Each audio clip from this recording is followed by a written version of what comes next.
Thursday, we told you that former San Pasqual Golden Eagle Shannon MacMillan, along with former USA teammate Brandi Chastain and ex-MLS Commissioner Don Garber, were making up the National Soccer Hall of Fame class of 2016.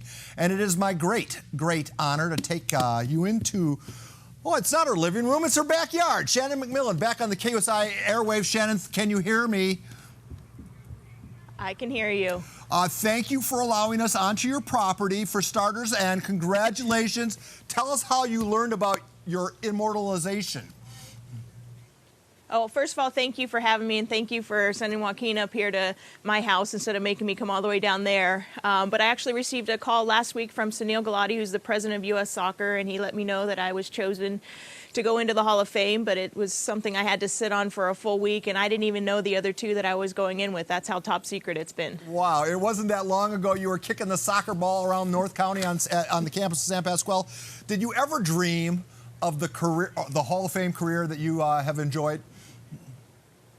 You know, I dreamt of being in the Olympics long before soccer was even an Olympic sport, but I had no idea that it would come to fruition as much as it did, where I've traveled the world, I've played in and won World Cups and Olympics. I've been so incredibly blessed, which is why it's important for me now to give back as a coach and hopefully a role model for the next generation. Now, you're being inducted alongside former teammate Brandi Chastain. Brandi, of course, part of the World Cup folklore, thanks to that dramatic shootout goal and the dramatic celebration that followed it. You beat China in '99. My memory now is fading a little bit, but I believe you were a second-half substitution in that game, were you not? Where were you in that shootout rotation? Yes. Would you have, did Brandi steal your thunder? No, she didn't steal my thunder, but, most people don't know is that Mia Hamm was hesitant to actually take a kick, and she looked at me and asked me to take it, and I said, no problem, I'll do it. But our assistant coach had already given the numbers to the referee, so there was no getting out of it for her. But I was probably going to be 6th or 7th if we had to go into more. And your 12-year international career includes the 96 Olympic Games. You scored a goal, game winner against Norway, I believe, and then 2 goals against China in the gold medal game. Where do those 3 goals rank in your 60 career international scores on your resume?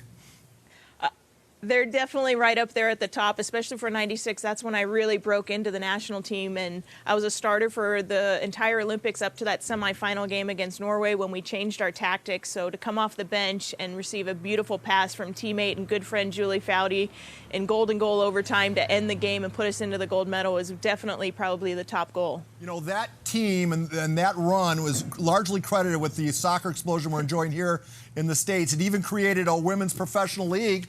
What do you remember about your days with the Spirit, and are you surprised that league did not survive?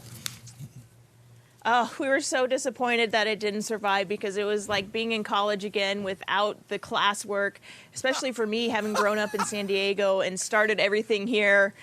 It was so much fun, and we enjoyed it, and we put our hearts and soul into it, but unfortunately it didn't survive. It's exciting now to see that the NWSL has traction, and with the women winning the World Cup this past summer, I hope it gave it the next boost it needs.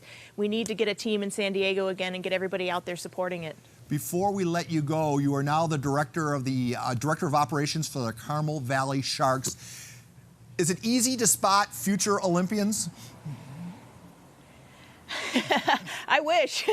But it is, because you can see the kids that have just the utmost passion and love for the game, and my job is just to try to steer them in the right direction, make sure they have a great foundation so that when the game does become difficult and hard down the road, they have the true love of the sport to push themselves through it.